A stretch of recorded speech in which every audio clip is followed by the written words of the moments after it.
friends, I am Simran. आज आप करन लगे सेट्स का पार्ट 2 ऑफ क्लास 11th। कल आप कीता सी सेट्स की इंट्रोडक्शन कीती सी आपा कि सेट्स की हुंदे है। तो मैं दोबारा रिपीट कर देनी है। A set is well defined collection of objects. Set किसी भी ऑब्जेक्ट का वेल डिफाइंड कलेक्शन हुंदा। एक मैं पॉइंट मेन दसया सी well defined collection should not change from person to person. जिहड़ी well defined collection of person to person change नहीं हुंदी। आज आप करते हैं टाइप्स ऑफ सेट्स। सेट्स दो तरह के होंगे अपने को, रोस्टर और टेबुलर फॉर्म और set builder form.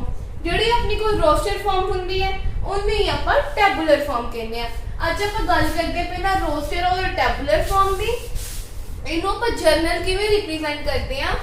A is equal to ये अपने को की होंदी है करली ब्रेसेस होंदी है। वी कैन से करली ब्रैकेट्स आल्सो। ए अपने को की हुंदा ए अपने को की हुंदा अपने को नेम ऑफ सेट। कोई भी सेट दा नेम जिन्हों आप इंग्लिश अल्फाबेट ना रिप्रेजेंट करते हैं। इंग्लिश अल्फाबेट कुछ भी हो सकता अपने को B C D all that किसी भी। इन्हों आप एक गल होर याद रखनी है, इन्हों आप हमेशा कैपिटल लैटर ना डिनोट करते हैं। जिहड़ा इत्थे करली ब्रेसेस हुंदे हैं इहदे विच आप की लिखते हैं, एलिमेंट्स लिखते हैं set the, elements of set. और आप की लिखते हैं members of set, members of set लिखते हैं। एक एग्जांपल ना समझानी है मैं तो इजीली समझ आ जाऊगा कि मैं कहना की चाहनी हां। आप देखते हैं फर्स्ट आप एग्जांपल दे लेने आ the set of vowels in English alphabets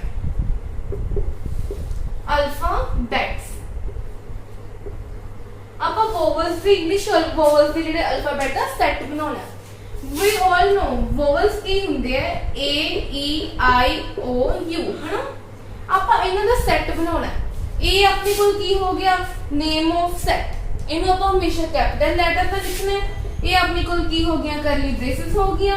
ਇਹਦੇ ਵਿੱਚ ਆਪਾਂ ਕੀ ਲਿਖਨੇ element of set. Elements of set की होंगे सारे अपने को की होंगे एलिमेंट्स ऑफ सेट।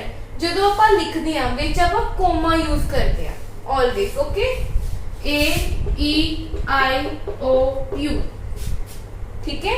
ओवी सेट्स फिर करली ब्रेसेस फिर आप एलिमेंट लिखने हैं जेडे भी अपने को सेट दे है।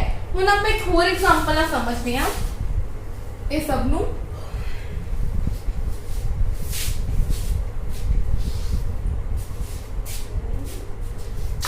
सेकंड एग्जांपल लेने आप the set of all days in a week.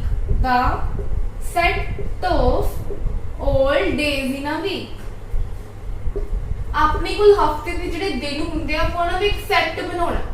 Clear. ओवें B लिख देंगे आप। बी अपने को कोई भी हुंदा नेम ऑफ सेट। आप किसी भी लैटर नाल डिनोट करदे आ। ये अपने को की हुंदियां करली ब्रेसेस हुंदियां ठीक है। इहदे विच आपां की लिखने एलिमेंट्स लिखने हैं। हुण वीक दे विच अपने कोल एलिमेंट्स किहड़े हुंदे हैं ओवें Sunday Monday Tuesday Wednesday Thursday Friday and Saturday. ये अपने कोल की हो गए ये अपने कोल एक सेट बन गया। ऑलवेज आपां सेट उन्हां दा बनाउने आ जिहड़ी चीज अपने कोल वेल डिफाइंड हुंदी है। मींस जिहड़ा answer person to person change नहीं होता। एक होर आप एग्जांपल लेने आ the set of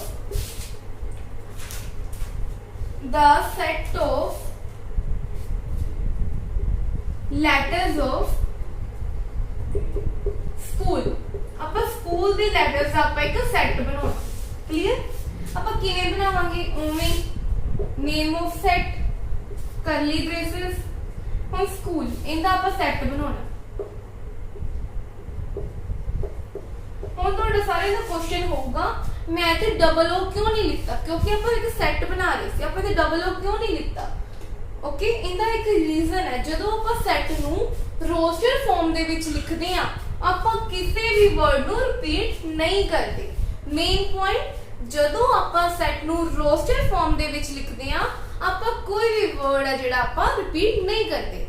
and it that's clear. ਹੁਣ ਜਿਵੇਂ ਆਪਾਂ ਇੱਕ ਵਰਡ ਲੈ ਲਓ the set of letters in attack। Attack का एक सेट बनाना। आप किवें बनावांगे ओवें ATACK। ਜਦੋਂ ਆਪਾਂ ਰੋਸਟਰ ਫਾਰਮ ਦੇ ਵਿੱਚ ਸੈੱਟ ਬਣਾਉਂਦੇ ਆ ਆਪਾਂ ਕਿਸੇ ਵੀ ਐਲੀਮੈਂਟ ਕਿਸੇ ਵੀ ਲੈਟਰ ਨੂੰ ਰਿਪੀਟ ਨਹੀਂ ਕਰਦੇ। ਹੁਣ ਆਪਾਂ ਕਰਦੇ ਆ ਆਪਣੇ ਕੋਲ ਇੱਕ ਸੈਕਿੰਡ ਫਾਰਮ ਹੈ ਸੈਟ ਬਿਲਡਰ ਫਾਰਮ। टाइप है set the set builder form, that is set builder form. इनू ਆਪਾਂ ਜਨਰਲ ਫਾਰਮ ਕਿਵੇਂ ਰਿਪਰੈਜ਼ੈਂਟ ਕਰਦੇ ਆ ਉਵੇਂ ਇਹ ਆਪਣੇ ਕੋਲ ਕੀ ਹੈ ਨੇਮ ਆਫ ਸੈਟ ਜਿਹਨੂੰ ਆਪਾਂ ਕੈਪੀਟਲ ਲੈਟਰ ਦੇ ਵਿੱਚ ਲਿਖਣਾ ਹੈ। ਇਹ ਆਪਣੇ ਕੋਲ ਕੀ ਹੈਗੀ ਹੈ ਕਰਲੀ ब्रैकेट्स और ब्रेसेस है ना। ये ਆਪਾਂ ਲਿਖਣਾ ਹੈ x और दो ਆਪਾਂ रेशो लिखनी है x इतने कोई भी एक स्टेटमेंट होगी। इनू हुण ਆਪਾਂ सेट बिल्डर फॉर्म च ਆਪਾਂ रिप्रेजेंट कर रहे सी। ए अपने कोल की सी नेम ऑफ सेट सी, इनू पे एवें लिखदे आ ठीक है। ए x अपने कोल कोई भी एक वेरिएबल हुंदा है ना, x अपने कोल कोई भी एक वेरिएबल हुंदा है। इत्थे ਆਪਾਂ नी कोई रेशियो हुंदी ਆਪਾਂ ਨੂੰ ਬੋਲਦੇ ਕਿਵੇਂ ਆ देखो ਇਹ ਜਿਹੜਾ x ਹੁੰਦਾ ਹੈ ਆਪਾਂ ਇਹਨੂੰ ਕੀ ਬੋਲਦੇ ਆ ਦ ਸੈਟ ਆਫ x। ਇਹ ਦੋ ਰੇਸ਼ੋ ਹੁੰਦੀਆਂ ਆਪਾਂ ਇਹਨੂੰ ਕੀ ਬੋਲਦੇ ਆ ਸੱਚ ਦੈਟ। ਫਿਰ x ਇਜ਼ ਜੋ ਆਪਣੇ ਕੋਲ ਇਹਦੇ ਸਟੇਟਮੈਂਟ ਹੁੰਦੀ ਹੈ ਜਿੰਨਾ ਆਪਾਂ ਸੈਟ ਬਣਾਉਣਾ ਹੁੰਦਾ ਹੈ ਨਾ, ਉਹਨੂੰ ਆਪਾਂ ਲਿਖਦੇ ਆ ਟਾਈਪ ਆਫ ਸੈਟ ਦੇ ਵਿੱਚ ਫਾਰਮ ਸੀ। ਹੁਣ ਜਿਵੇਂ ਇੱਕ ਐਗਜ਼ਾਮਪਲ ਨਾਲ ਸਮਝਦੇ ਆਪਾਂ ਇਹਨੂੰ ਕਿਵੇਂ ਕਰਾਂਗੇ ਠੀਕ ਹੈ। The set of vowels in English, the set of vowels in English. ਆਪਾਂ ਇੱਥੇ ਆਪਣੇ ਕੋਲ ਕੀ ਆਪਾਂ ਇੱਕ ਵੋਵਲ ਦਾ ਸੈੱਟ ਬਣਾਉਣਾ। ਇਹ ਆਪਣੇ ਕੋਲ ਕੀ ਹੋ ਆਪਾਂ ਇਹ ਸੀ ਤਾਂ ਸੈੱਟ ਆਫ ਇਹਨੂੰ ਆਪਾਂ ਕਿਵੇਂ ਰਿਪਰੈਜ਼ੈਂਟ ਕਰਦੇ ਆ। ਆਪਣੇ ਕੋਲ ਕੋਈ ਵੀ ਇੱਕ ਵੇਰੀਏਬਲ ਹੁੰਦਾ ਹੈ ਇਹਨੂੰ ਕੀ ਲਿਖਦੇ ਆ ਸੈਟ ਆਫ x। ਰੇਸ਼ੋ ਨੂੰ ਕੀ ਲਿਖਦੇ ਆ ਸੱਚ ਦੈਟ x ਕੀ ਵੀ ਜੋ ਵੀ ਇੱਕ ਸਟੇਟਮੈਂਟ ਹੈ। ਹੁਣ ਐਗਜ਼ਾਮਪਲ ਲੈ ਕੇ ਦੇਖਦੇ ਆ ਆਪਾਂ ਤਾਂ set of vowels in English. English ਦੇ ਵੋਵਲਸ ਦਾ ਆਪਾਂ ਇੱਕ ਸੈੱਟ ਬਣਾਉਣਾ ਹੈ। ਇਹ ਆਪਣੇ ਕੋਲ ਉਵੇਂ ਨੇਮ ਆਫ ਸੈਟ ਕੋਈ ਵੀ ਕਰਲੀ braces x the set of x such that x is a ਕੀ ਲਿਖਾਂਗੇ x is an vowel in English।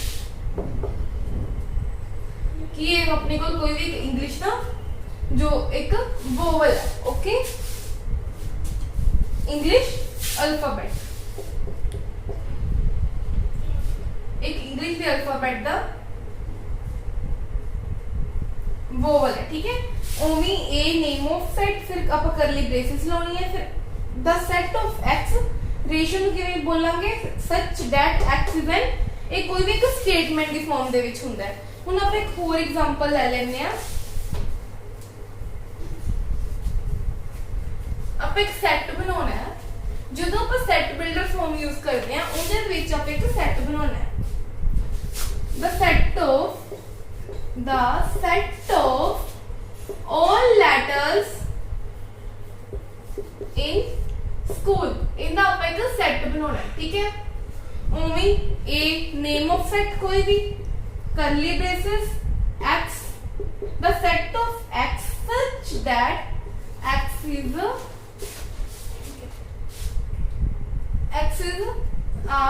letter in school करली ब्रेसेस 1। ਇਹਦੇ ਵਿੱਚ ਕੀ ਕਰਨਾ ਹੈ ਜਦੋਂ ਆਪਾਂ ਰੋਸਟਰ ਤੇ ਟੈਬੂਲਰ ਫਾਰਮ ਕਰਦੇ ਆ ਇਹਦੇ ਵਿੱਚ ਆਪਾਂ ਕੋਈ ਵੀ ਵਰਡ ਆ ਜਿਹੜਾ ਆਪਾਂ ਰਿਪੀਟ ਨਹੀਂ ਕਰ ਸਕਦੇ।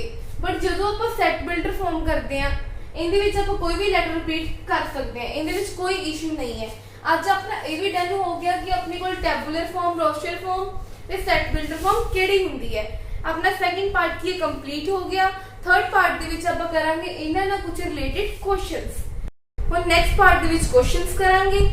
Thank you. अगर ये तुहानूं वीडियो चंगी लगी हो तो लाइक करियो, शेयर करियो, सबसक्राइब करियो। जे कोई भी डाउट होया तो कमेंट बॉक्स दे विच पुछियो, मैं तुहाडे डाउट्स दा रिप्लाई करूंगी। Thank you. सत श्री अकाल।